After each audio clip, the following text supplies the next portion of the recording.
Alright, so I'm finally getting around to making a video about my plot that I bought in Missouri. This is kind of a unique plot. You can see the grade kind of goes up quite a bit. It's a corner lot, and this is the other side. You can see the grade. So this wasn't very appealing for people. I found this on Zillow, and it was on Zillow for a while, so I decided to, it was low enough already, but I decided to reach out to the real estate person and just kind of talk to him over time. I think it was over a month or two or something that we were talking, and she got a hold of the owner, and I think the owner was getting more motivated because people were looking at it and they didn't really want it. And so I knew that he would probably be open to lower price. Eventually he took the price that I was asking for. It's a small plot, but it's exactly where I was looking. And being a innovative person, I knew that I could work with the land here. It used to have a house on it years ago. But yeah, when you're looking for land, you have to be really inventive and creative on how you look for it, or how you obtain one. You can do it through word of mouth. You could do it through this. Normally, I don't look at Zillow or any of the advertised places because you know that the prices are higher automatically, and you can't really speak with the owner and where you can negotiate and stuff. So the key is, I think, is just trying to get a hold of the owner through word of mouth. I actually, when I was looking at this plot, I inquired about the property next door, and also the one behind me with the little house on it. And both owners, they considered selling. They decided not to, but that's how you could do it, word of mouth.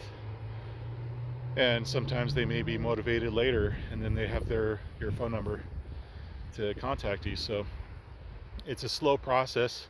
It takes forever to try to figure out exactly where you would want, with the price that you would want, and what you could work with, what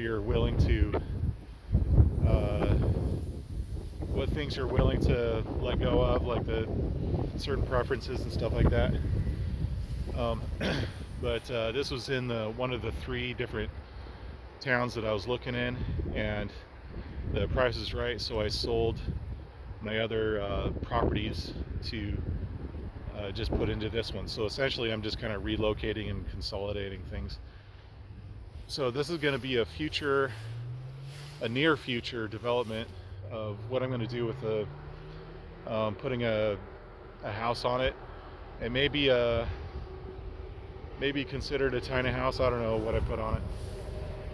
I mean, that's a tiny house, but I don't know how big that is, but I want this, kind of hoping for a big, not such a tiny house, but like a little more comfortable. But it'll give me kind of a second place to go, and use it for either staying in myself or offering to people to stay in if they need to. I'm thinking about my mom. She'd probably use it, but a couple creative ways to find property. My sister and brother-in-law, when they moved from one of their homes that was 5 acres, they partitioned 1 acre off of there and kept that part of it. And so when they sold their home there, it was more affordable for the new buyer, and they're able to keep that portion that they partitioned off.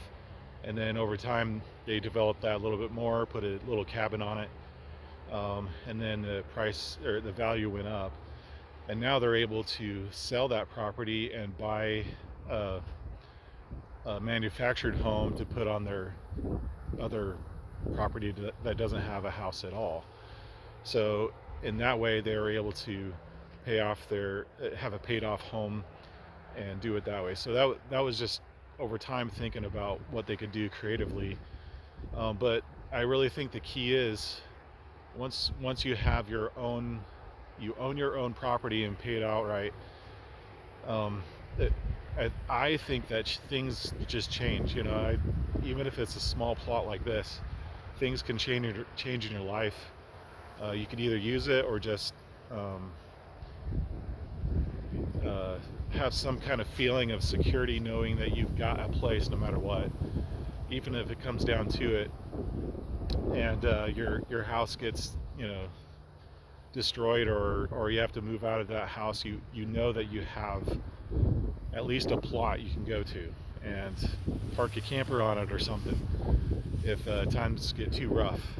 And so this is a project I want to start working on now, and we'll see how it develops.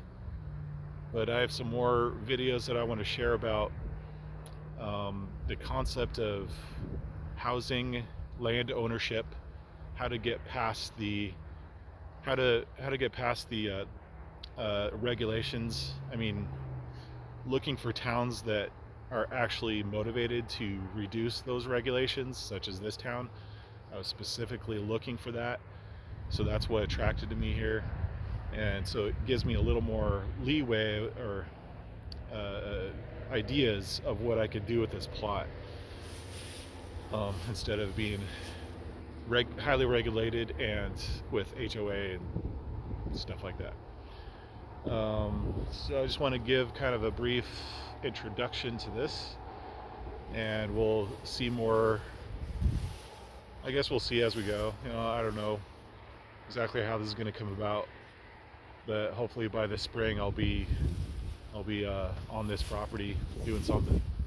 Even before that, if the weather's good. So happy hunting. Get more ideas on how to look for land. Maybe I'll make a separate video about that. I know I've done this before, but anyway, we'll see you soon.